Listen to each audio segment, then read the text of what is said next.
আজকে দেখেন দুইটা খবর। একটা হচ্ছে রাজধানীতে আওয়ামী লীগের ঝটিকা মিছিল। সেই মিছিলটি বিভিন্ন চ্যানেলে প্রচারও করেছে এবং তুলনামূলকভাবে বলা যায় যে লোকসংখ্যা বেশ ভালো ছিল, বড় ছিল।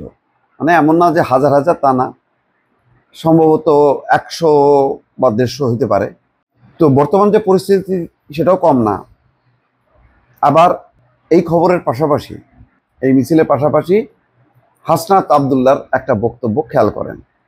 কম্প্রোমাইজের রাজনীতির কারণে বড় হচ্ছে আওয়ামী লীগের মিছিল। তার মানে তারা বুঝতে পেরেছে যে এই যে একদিন দুদিন বিরতি দিয়ে যে আওয়ামী লীগ ঝটিকা মিছিল চালাচ্ছে এবং তাদের মিছিলের যে ভলিউমটা বড় হচ্ছে, এতে একটা হতাশা, এক ধরনের আতঙ্ক ভর করেছে হাসনাত আবদুল্লাহর মধ্যে।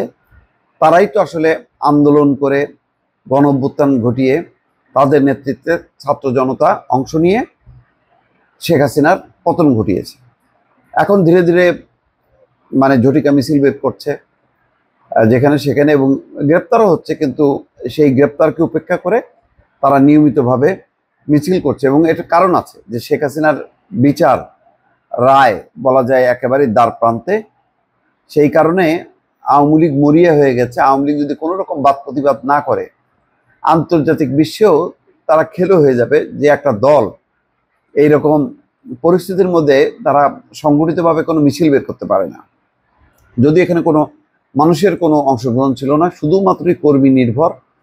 আওয়ামী লীগের ঢাকা 11 আসন অঙ্গ এবং সহযোগী সংগঠনের ব্যানারে এই মিছিলটি করেন। এই মিছিলের শিরোনামটা ছিল শেখ হাসিনা আসবে, বাংলাদেশ হাসবে।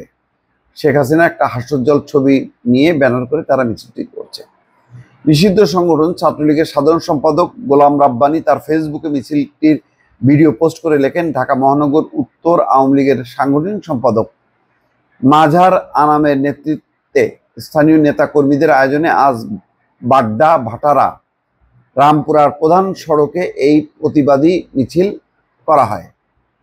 এ সময় তারা জয় বাংলা, জয় বঙ্গবন্ধু স্লোগানে মুখরিত ছিল। এছাড়াও তারা তুমি কে, আমি কে, বাঙালি বাঙালি, তোমার আমার ঠিকানা, পদ্মা মেঘনা যমুনা, শেখ হাসিনা আসবে, বাংলাদেশ হাসবে, শেখ হাসিনা ভয় নাই, রাজপথ ছাড়ি নাই, অবৈধ সরকার মানি না, মানব না, শেখ হাসিনার সরকার বারবার দরকার প্রভৃতি স্লোগান দিতে থাকে। গত 6 এপ্রিল বায়তুল মোকাররম থেকে বঙ্গবন্ধু এভিনিউ পর্যন্ত হঠাৎ ঝটিকা মিছিল করে। এই মিছিলেরও নেতৃত্ব দেন আওয়ামী লীগের সাবেক সাধারণ সম্পাদক শাহে আলম মুরাদ। যাই হোক, এখন এই যে মিছিল হচ্ছে, গ্রেপ্তারও হচ্ছে, মিছিলটা আতঙ্কিত হবার মতন কিছুই না। তাদের তো ইতিমধ্যেই যে টাকা পয়সা হ্যান ত্যান, এটা তো কম নেই। সুতরাং এ ধরনের মিছিল করতে পারে। আর ঝটিকা মিছিল মানে কি, কেউ জানলো না, এক রোড থেকে বেরোয় আর এক রোডে ঢুকে যে তারপর হাওয়া হয়ে গেল, কিন্তু ছবিটা ধারণ করা খুব গুরুত্বপূর্ণ। অতীতেও হয়েছে এইগুলি। বিএনপি জামাতও এরকমভাবে করে তাদের অবস্থান জানান দিয়ে রাখছে। এখন তারা হচ্ছে যে আছে, বেঁচে আছে। আওয়ামী লীগের মতন একটা বিশাল, মানে হিমালয়ের পাহাড় পর্বতের সমান একটা দল এভাবে নিঃশেষ হয়ে যাবে, এটা মনে করার কোনো কারণ নেই। ফলে তারা জানান দিচ্ছে।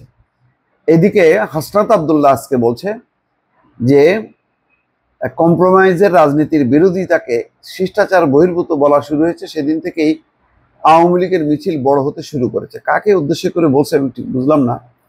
বলছে যে যেদিন থেকে আমাদের আওয়ামী লীগ বিরোধী অবস্থান এবং কম্প্রোমাইজের রাজনীতির বিরোধিতাকে শিষ্টাচার বহির্ভূত বলা শুরু হয়েছে, সেদিন থেকে আওয়ামী লীগের মিছিল বড় হতে শুরু করেছে। যারা কম্প্রোমাইজের রাজনীতি করছেন তাদের সতর্ক করছি, অতি শীঘ্রই আওয়ামী লীগ নিয়ে সিদ্ধান্তে আসুন, না হলে আপনারা করবেন কম্প্রোমাইজের রাজনীতি আর আমি করব শিষ্টাচার বহির্ভূত আচরণ। আমি শিষ্টাচার বহির্ভূত আচরণ শুরু করলে নিতে পারবেন না, সাবধান হয়ে যান। অর্থাৎ আওয়ামী লীগের ব্যাপারে একটা সিদ্ধান্ত নেওয়ার জন্য তিনি সবার প্রতি আহ্বান জানাচ্ছেন। বলছেন যে আওয়ামী লীগ গণহত্যার দল, এই দলের রাজনীতি করার কোনো অধিকার নেই। সুতরাং আওয়ামী লীগকে নিষিদ্ধ করতে হবে, আওয়ামী লীগের নিবন্ধন বাতিল করতে হবে, এই হচ্ছে দাবি। এবং এই দাবিটা এমন এক সময় করছে যখন আওয়ামী লীগ ঝটিকা মিছিল বের করছে খুব অল্প সময়ের ব্যবধানে। দর্শক ভালো থাকবেন, আল্লাহ হাফেজ।